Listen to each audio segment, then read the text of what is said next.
देखिए, राहुल गांधी की पॉलिटिक्स को अगर देख लें, कांग्रेस की पॉलिटिक्स को अगर देख लें समीर जी, तो कंफ्यूजन तो एक नजर आती है ना। कभी किसी चुनाव में आप मंदिर मंदिर जाने लगते हैं, लेकिन सडनली आपको रियलाइज होता है कि मंदिर मंदिर जाके आप जो हिंदुत्व का वोट है उसे नहीं काट सकते।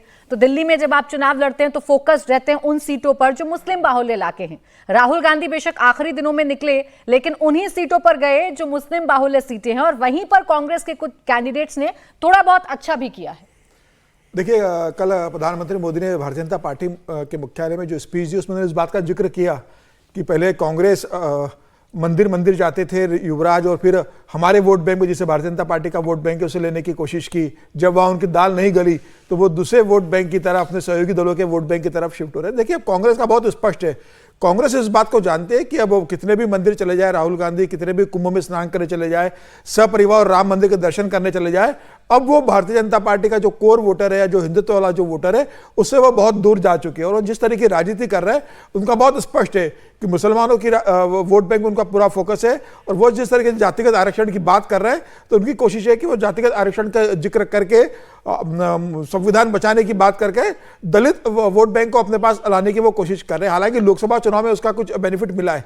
मुझे लग रहा है कि राहुल गांधी अगर बिहार के चुनाव में अगर जाएंगे, जो प्रधानमंत्री मोदी जिक्र कर रहे थे, आरजेडी के लिए बहुत आसान नहीं होगा बिना कांग्रेस के लोकसभा चुनाव लड़ना, या समाजवादी पार्टी के लिए भी आसान नहीं होगा। देखिए, अब आरजेडी के अगर 4 सांसद है तो कांग्रेस के भी 3 सांसद वहां से हैं गठबंधन के अंदर। विधानसभा अगर आप चुनाव देखेंगे तो 19 विधायक उनके पास है, 10% के करीब वोट बैंक बिहार के अंदर है। और जिस तरीके से वहां पर नीतीश और भारतीय जनता पार्टी, चिराग पासवान और बाकी जीतन राम मांझी मिलकर वहां पर विधानसभा जब चुनाव लड़ेंगे तो तेजस्वी की मजबूरी है, लालू की, कि कांग्रेस को साथ में लेके चले हुए। वो जानते हैं कि कांग्रेस बहुत बड़ी ताकत नहीं है, लेकिन इतनी ताकत तो है कि कम से कम 15-20-25 सीटों पर वो आरजेडी को हरा सके। समाजवादी पार्टी को भी ये इस बात का डर है कि राहुल गांधी के साथ गठबंधन नहीं करेंगे तो उत्तर प्रदेश में कई सीटों पर हमें हार का सामना करना पड़ेगा, क्योंकि दोनों का वोट बैंक बेसिकली एक ही है, जो मुस्लिम वोट बैंक हो गया दूसरा। तो मुझे लग रहा है कि भले ही प्रधानमंत्री इस बात का जिक्र करे सहयोगी दलों को कि भाई कांग्रेस परजीवी बन गई है, पहले भी कहा था कांग्रेस के लिए कि कांग्रेस तो ठेके पे दे दिया गया है कांग्रेस को पार्टी चलाने के लिए, कुछ अर्बन नक्सल के लोग कांग्रेस को चला रहे हैं। लेकिन मुझे लगता है कि ये अखिलेश यादव की भी मजबूरी होगी, आरजेडी की भी मजबूरी होगी कि वो कांग्रेस को साथ में लेकर चले। लेकिन अब जिस तरह दिल्ली में आम आदमी पार्टी कांग्रेस के लिए कहा जा रहा है कि आम आदमी पार्टी को 12 सीटों पर हरवा दिया है, 2-2.5% वोट बैंक कांग्रेस का बढ़ गया है, तो मुझे लगता है कांग्रेस अब इसी को लेकर कैश करने की कोशिश करेगी कि देखो दिल्ली में हमने आम आदमी पार्टी का क्या हाल किया है, आप हमारे साथ आते हैं कि नहीं। तो मुझे लग रहा है कि अब इसी के आधार पर वो कुछ सीटों की बार्गेनिंग कर ले तो उन्हें मिले। लेकिन ये तय है कि लालू प्रसाद यादव, तेजस्वी यादव बिना कांग्रेस का बिहार का चुनाव नहीं लड़ेंगे। हालांकि ये बात अलग है कि जब लोकसभा चुनाव थे तो एक सीट मांगी थी पप्पू यादव के लिए, वो सीट देने के लिए तैयार नहीं हुए, फिर वो निर्दलीय चुनाव लड़े। बीजेपी तो कर ही रही है फॉरवर्ड प्लानिंग। भाजपा अपनी ताकत से चुनाव जीती है, कांग्रेस की उसमें ऐसी भूमिका नहीं कि चुनाव जिता दिया। 7 लड़के 7 आउट ऑफ 7 पूरी हैट्रिक लग चुकी है, 7 लोकसभा हार चुके हैं। ये भ्रम है कि कांग्रेस की वजह से भाजपा जीती है, ये बहुत स्पष्ट। हाँ ठीक है, कुछ सीटों पर उनकी वजह से थोड़ा एडवांटेज हो गया होगा, लेकिन कांग्रेस ने लड़ती तो वो वोट भाजपा के पास नहीं आता, ये कौन कह सकता है। अच्छा, लेकिन बिहार के लिए तैयारी शुरू जरूर अमिताभ जी भारतीय जनता पार्टी ने कर दी है। वहां एनडीए को कितना इंटैक्ट रखना है इसका संदेश बार बार पीएम की तरफ से दिया जाता है। दिल्ली चुनाव में भी एग्जाम्पल देखने को मिला। बिहार के जो गठबंधन के नेता हैं वो यहाँ आए, चुनाव लड़े, 2 सीटें बेशक हार गई जो अपने सहयोगियों को दी, लेकिन उनको मौका दिया तो कम से कम दिल्ली में। हाँ, मतलब एक सेम्बलेंस ऑफ एक तरह से एकजुटता तो दिखी जो कि इंडिया ब्लॉक में दिखी नहीं।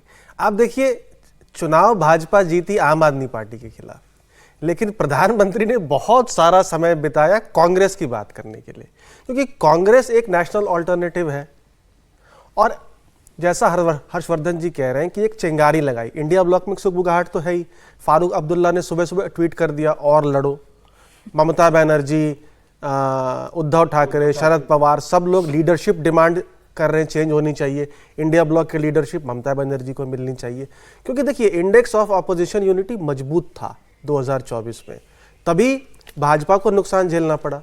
कांग्रेस पार्टी जो 99 सीट्स जीती है उसमें से 37 सीट्स तो अलायंस पार्टनर्स की वजह से जीती। तो कांग्रेस के लिए भी ये रीजनल अलायंसेस करना जरूरी है। और रीजनल पार्टीज भी, जैसा समीर सर कह रहे हैं, उतनी मजबूत नहीं है कि वो अकेले दम पर अपने भाजपा के साथ चुनाव लड़ सके। अब बिहार में चिराग पासवान की वापसी से क्या हुआ है कि जेडीयू, बीजेपी और एलजेपी, हम, ये 4-5 पार्टीज का जो गठबंधन है, ये बहुत बड़ा एक सोशल कोएलिशन को केटर करता है। दलित समाज, महादलित, OBC, EBC, MBC, Kurmi, Koeri और अपर कास्ट, लगभग 55-60% आबादी इस समाज की है।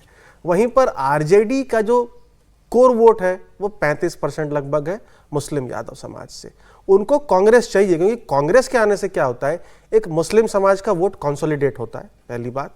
और दूसरा, थोड़ा बहुत जो एक हिस्टोरिकल ट्रेडिशनल वोट ब्लॉक था कांग्रेस का स्वर्ण समाज में और दलित समाज में, वो भी कांग्रेस लेकर के आती है।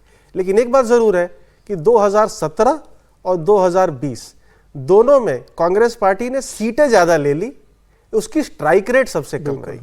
तो ये जरूर रीजनल पार्टी इस बार देखेंगी कि इनको ज्यादा सीटें न दी जाए। चिंगारी का कितना असर होता है। बिहार का चुनाव अब नजदीक है, स्ट्रैटेजी बननी शुरू हो गई है, बीजेपी ने काम शुरू कर दिया है। राहुल गांधी एक बार तो कम से कम चक्कर लगाकर आए गए।